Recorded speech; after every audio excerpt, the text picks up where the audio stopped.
Are you with me? So, tanongin mo yung sarili mo, bakit ka ba nag-i-aim? Ano ba talaga yung dahilan mo? Because one day, I'm telling you, and all of us here, even top distributors, demanding yan, one day, you will be tempted to give up.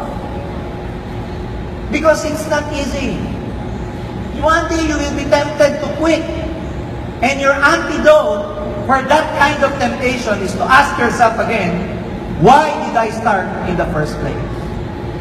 Pero pag mababaw yung dahilan mo, kakainin ka at mawawala. Alam nyo, may anatomy ang pagkukwit. People do not just quit overnight. People do not just, downlines do not just disappear overnight. May anatomy yan.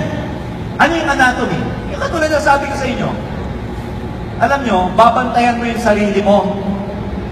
Kasi pag ikaw, nasanay ka na sa kultura na hindi ka uma-attend ng training, kultura tawag dyan eh. Kaya ka uma-attend ng training, these leaders, kahit alam na nila yung sinasabi namin, for some of them, topic pa nila to sa mga trainings nila, but since it's part of the culture, they still attend. And dahil kultura yon, a-attend sila ng a-attend. On the other hand, meron isang distributor, hindi niya maintindihan yung culture, pinapass up, pinapagpalipas niya lang yung pag-attend ng training. Guess what? Ano anatomy niyan? Pag na-miss mo yung mga training, ang sasabihin ng subconscious mind mo, okay lang pala na may miss ang training. So it becomes a habit of not attending trainings. So ganun din yon sa mga events. Ganun din yon sa ASAP. Ganun din yon sa NDO. Pag na-internalize ng subconscious mind mo na okay lang palang hindi umaattend na training, guess what will happen to you? Hindi mo na magiging priority ang AIM Global. Pag hindi mo na priority ang AIM Global, again, okay na sa'yo na hindi nagpapakita sa upline. Okay na sa'yo hindi nagpapakita sa opisina. Darating ang panahon, pag pinapollow ka na ng upline mo, hindi ka na nagre-reply kasi nahihiya ka na. Until such time, guess what? Hindi ka na nagpupunta sa office. At pag tinanong ka, ba't ka nag-quit? O ba't, hindi naman, sorry. At pag tinanong ka, ano na nangyayari sa'yo, you still have the very famous reason or alibi na, hindi, busy lang ako. But the truth is, nagkaroon ng anatomy yan, na-develop. So, lagi mong iisipin, ano ba yung dahilan mo, bakit ka nag-join? Now, I'd like to explain this very briefly. Yung dahilan mo ng pag-join, ang tawag po doon, motivation. Sabihin mo, motivation. Mahirap, it's very hard to take action without motivation. Because the very definition of motivation, it comes from the root word motive. Yung motivation galing sa word na motive. Yung motive, by definition, if you look at Webster, ang sabi dyan, motive is a reason for someone to act. Isang rason para ang isang tao gumalaw. Pinatagalog yan. So motive is a reason for someone to act. Kaya po, bago kayo mag-take ng action, importante, may motivation. Are you with me?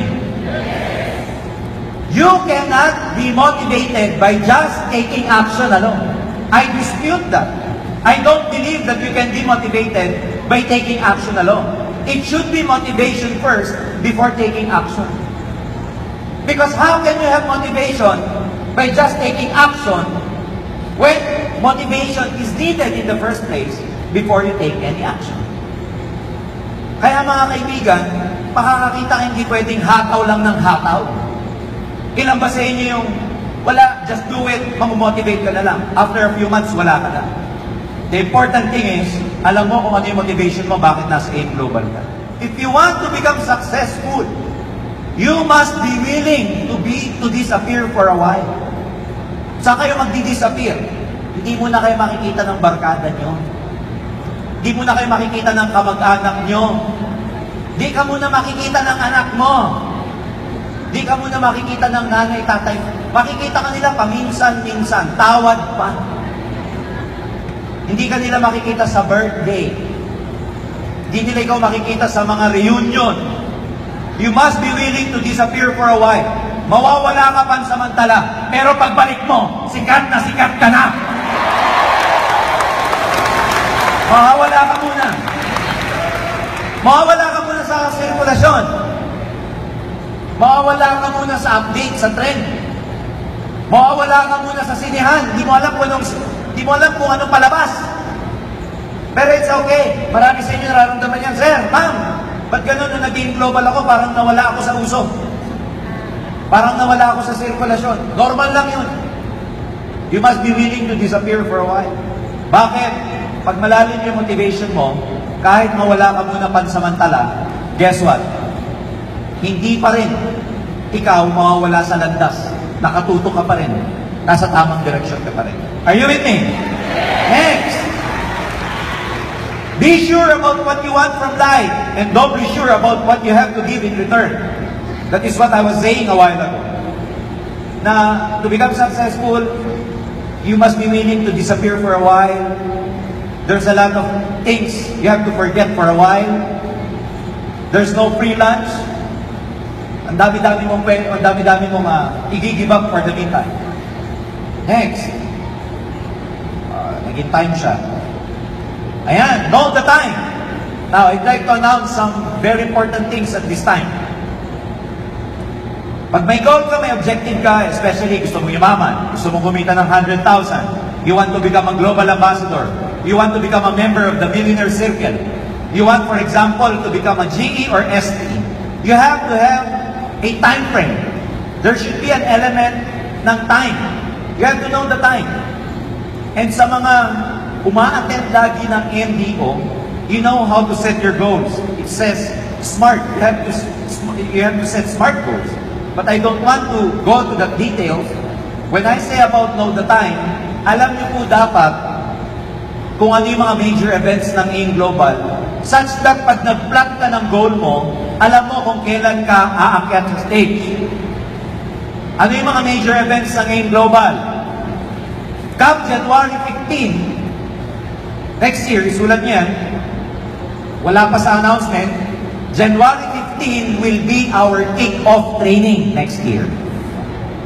Ang kick-off training natin for the first time, gagawin natin, kick-off training pa lang, Mall of Asia na po ang kick-off training natin. So, marami yung Mall of Asia, rally na nila yon. Sa AIM Global, kick-off training pa lang.